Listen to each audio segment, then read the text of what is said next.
ለምሳሌ ይሄ ካልመጣ እዚህ ጋር ያለው ነገር ራይት አንግል አይደለም ማለት ነው። ስሜ ዮናስ ክፍሌ ይባላል። የመጣሁት ከሳቢያን ሁለተኛ ደረጃ ትምህርት ቤት ነው። የ12ኛ ክፍል ተማሪ ነኝ። ዛሬ እዚህ የመጣ ነው በድሬዳዋ ፖሊቴክኒክ ኮሌጅ በኮንስትራክሽን ዲፓርትመንት ውስጥ ልንማር ነው የመጣ ነው። እዚህ ያው እስካሁን ያየነው የግንባታ ስለማስኖር ስለ ሳይት አይተናል። ደግሞ ትምህርት ቤቱም ሁሉም እቃው የተሟላ ነው። በላብራቶሪ ክፍልም አይተናል፣ ፒፒኢም አይተናል።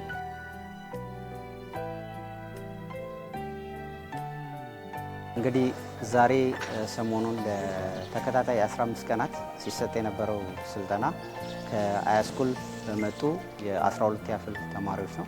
እንግዲህ እነዚህ የ12ኛ ክፍል ተማሪዎች በኮንስትራክሽን ዲፓርትመንት ዘርፍ እዛ ቲዮሬቲካሊ ሲማሩ የነበሩትን ነገር ደግሞ እዚህ ፕራክቲካሊ በተለያዩ መንገዶች ስልጠናዎችን አግኝተዋል። ሴቲንግ አውት ስንል ቅየሳ መጀመሪያ ፕላን የተዘጋጀ ፕላን አለ። ያንን ፕላን ወደ መሬት ለማውረድ ምን ያስፈልጋል? የመጀመሪያው ስቴፕ ሴቲንግ አውት ነው። ያንን ወረቀት ላይ ያለውን ጽንሰ ሀሳብ ወይም ኮንሰፕት ወደ መሬት ስናወርደው ማለት ነው። ስለዚህ ሴቲንግ አውታችንን በዚህ መልኩ እናዘጋጃለን። መሬት ዲዛይኑ ላይ ያለው ስንት ሜትር ነው? ልክ በሴሚስትሩ መሬት ላይም ስናደርግ ለመሰረት ስንቆፍር ቤቱ ያረፈበት ምን ያክል ፕላኑ ስንት በስንት ነው? ያንን ይዘን ምን ወጥረው ገመዶች አሉ። እዚህ መተን ካየናቸው ስራዎች ውስጥ መካከል የግንባታ ስራ አይተናል፣ የጂፕሰም ስራ አይተናል፣ ሴቲንግ አውት አይተናል እና እዚህ መተን ከተጠቀምንባቸው ውስጥ አንዱ ምንድነው?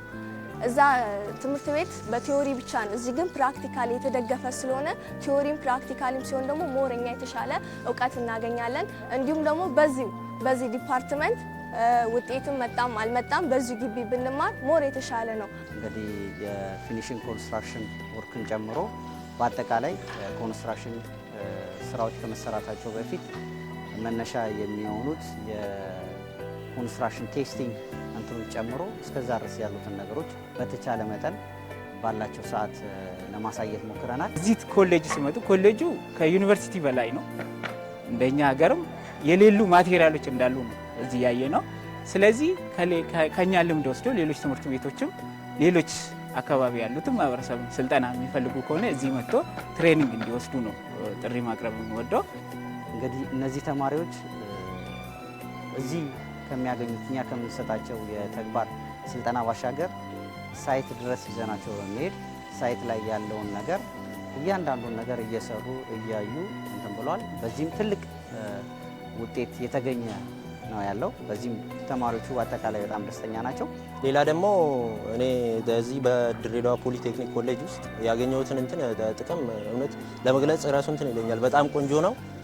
ሌሎቹም አልፎ ራሱ እዚህ የሚመጡ ደስ ይለኛል። ኮሌጅ በጣም ሁሉ ነገር የተሟላ እቃዎች አለው። አሁን እዚህ ጓደኞቼም ብዙዎች ልጆች አሉ።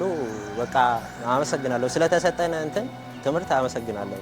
እዛ በክላስ በቲዮሪ ያየነውን እዚህ በመስራት በተግባር አይተነዋል። እናመሰግናለን። ዲፓርትመንቱ በሬጉላርም በሾርት ተርም ትሬኒንግም በከፍተኛ ሁኔታ ስልጠናዎችን እየሰጠ ይገኛል።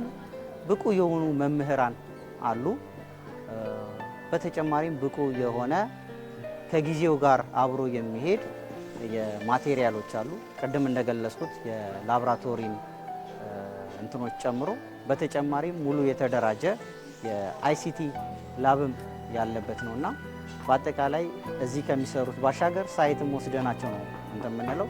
በዚህ የሙያ ዘርፍ ላይ ብዙ የሰው ኃይል ያስፈልጋል። ገና ሀገራችን በኮንስትራክሽን የግንባታ ዘርፍ ውስጥ በከፍተኛ ሁኔታ እንቅስቃሴ ላይ ትገኛለች። ስለዚህ ያንን ስራ የበለጠ ለማሳለጥ ከፍተኛ የሆነ በዚህ ዘርፍ ላይ የተሰማራ ባለሙያ ያስፈልገናልና ሁሉም ሰው ሁሉም ተማሪ አብዛኛው ወደዚህ ሙያ ላይ ሽፍት ቢያደርግ ህይወቱንም ይለውጠዋል፣ የተሻለ ነገርም ይሰራል፣ በእውቀትም የተደገፈ ይሆናልና የሃይስኩል መምህራን ተማሪዎች መጥተው ስለሰለጠኑ የሃይስኩል መምህራን አብረውን ስለሆኑ ከልብ እናመሰግናለን። ፖሊቴክኒክ ኮሌጅ ስራ አመራሮችንም ጥሪ ስላደረጉልን ከልብ ላመሰግን ወዳለሁ።